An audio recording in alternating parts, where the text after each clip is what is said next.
You know what needs to be done. The important conversation, the difficult project, the thing that would actually change your trajectory. And you do everything else instead. There's a specific kind of avoidance that eats at you differently than regular procrastination. You're not lazy, you're productive even. Emails answered, messages cleared, small tasks completed with impressive efficiency. But the thing that actually matters sits untouched. The project that could define your career, the relationship conversation that's been needed for months, the creative work you claim is your real calling, the business you say you'll start, the skill that would separate you from everyone else doing what you do. You know it matters. That's not the problem. The problem is that every time you move toward it, something in your chest tightens. Your mind generates perfect reasons to wait. Just one more day of preparation. Just after this busy period ends. Just when conditions are slightly better. And you believe these reasons because they sound intelligent. They sound responsible. But underneath, you know what's really happening. You're afraid. Not of the work itself, of what the work represents. The Stoics understood something about human psychology that modern therapy is only now confirming. We don't avoid things because they're hard.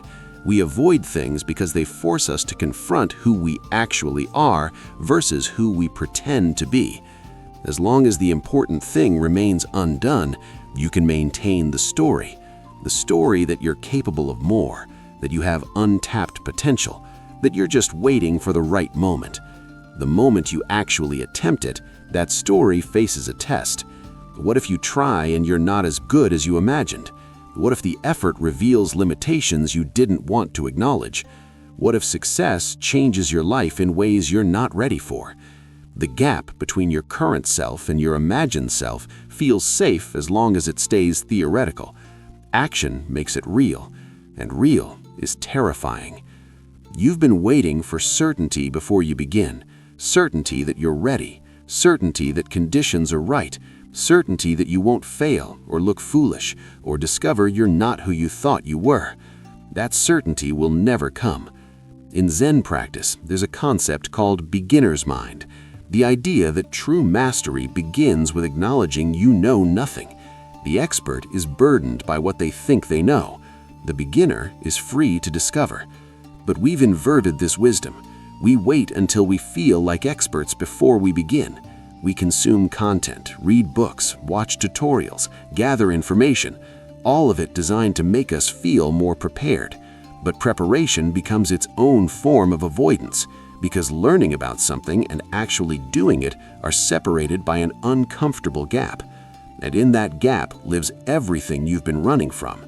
Miyamoto Musashi wrote that you cannot learn the sword by thinking about the sword. You learn by holding it, by swinging it incorrectly 10,000 times until your body understands what your mind cannot grasp. The thing you're avoiding doesn't need more research. It needs your clumsy, imperfect first attempt. And you won't make that attempt until you stop waiting for permission from some future version of yourself who feels ready. Here's what nobody tells you about avoidance. The thing you're not doing doesn't go away. It doesn't fade quietly into irrelevance. It accumulates. Every day you don't address it, the weight increases. Not because the task itself grows larger, but because the meaning you've attached to it compounds. It becomes the symbol of everything you're not doing, every conversation you're not having, every risk you're not taking, every version of yourself you're not becoming. This is why small avoidances become existential dread. You're not just avoiding a difficult phone call, you're avoiding the part of yourself that knows what needs to be said. You're not just delaying a project, you're delaying the confrontation with your own capabilities and limitations. Your mind tries to protect you from this weight by generating distractions. Urgent but meaningless tasks appear. Sudden interests emerge. You become deeply invested in things that, when examined honestly, don't actually matter to you. This is the mind's mercy and its cruelty. It gives you something to do so you don't have to face what you're not doing. But the cost of this mercy is a quiet, persistent guilt that colors everything else you attempt. Most avoidance isn't about tasks, it's about truth. The difficult conversation with someone you love, the honest assessment of a relationship that isn't working, the admission that the path you're on isn't the path you actually want. These conversations require something more frightening than courage. They require you to stop pretending. Every day you avoid the conversation, you're choosing a comfortable lie over an uncomfortable truth. And your body knows this. Your mind knows this. That's why the avoidance feels different than simple procrastination. There's a moral dimension to it, a sense that you're betraying something fundamental. The Stoics called this living in accordance with nature, the idea that there's a natural order to things, and when we act against that order, we create internal friction. You feel that friction now, not as dramatic pain, but as a constant low-level dissonance, a sense that something is misaligned. The conversation won't become easier with time. The truth won't become more convenient to speak. The only thing that changes with delay is how much resentment builds while you wait. Intelligence makes avoidance more sophisticated. You can generate better excuses, more logical reasons to wait, more complex rationalizations for why now isn't the right time. You can see all the ways something might go wrong, all the variables that aren't perfectly aligned, all the potential consequences that could unfold. This makes you cautious, analytical, thorough. It also makes you paralyzed, because at a certain level of intelligence, you can always find a reason to not act. Your mind becomes a machine for generating obstacles that feel reasonable and responsible. But wisdom isn't the same as intelligence. Wisdom is knowing that perfect conditions never exist, that risk is inherent in anything worthwhile, that the cost of inaction often exceeds the cost of imperfect action. The person who acts despite uncertainty isn't less intelligent. They've simply stopped letting intelligence become a prison. There's a single question that dissolves most avoidance. Not immediately, not comfortably, but effectively. If you knew you would die in 1 year, would you still be avoiding this? The answer reveals whether your avoidance is strategic or just fear wearing a suit of logic. If you would act immediately under a death sentence, then the only thing stopping you is the illusion of endless time. And that illusion is the kindest lie your mind tells you. Because time isn't endless. You know this intellectually, but you don't live like you know it.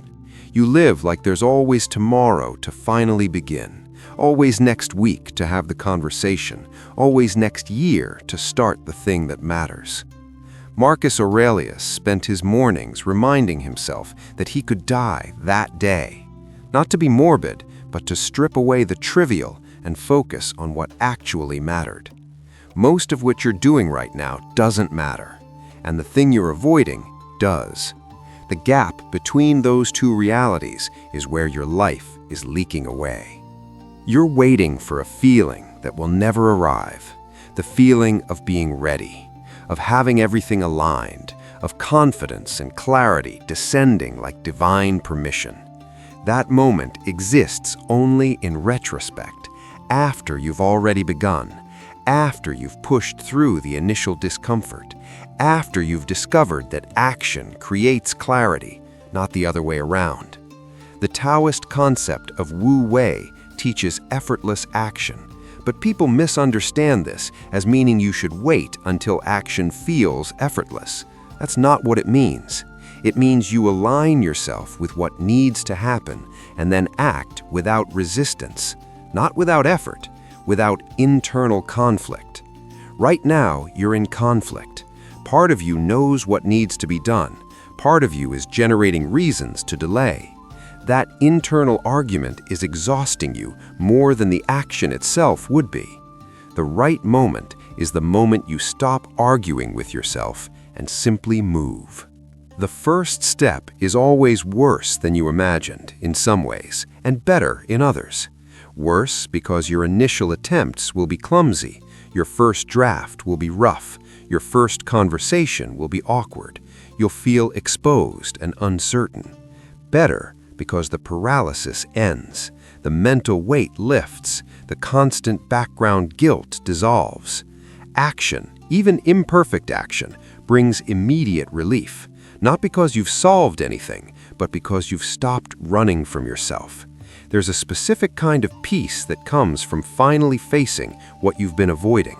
Not the peace of completion, the peace of honesty. You're no longer pretending, no longer maintaining the exhausting performance of someone who's just about to begin. You've begun. And in that beginning, you discover something the avoidance was hiding. The thing you were afraid of isn't as overwhelming as the fear of it. The difficulty is real, but it's concrete. It has edges and limits. The fear was boundless. You don't need a dramatic transformation. You need a single action. Not the whole project, the first sentence. Not the entire conversation, the first honest statement. Not the complete change, the first small deviation from the pattern. The monks who practice kinhin, the walking meditation, understand this. They don't try to walk a mile. They take one step, then another. The practice is in the continuity, not the distance.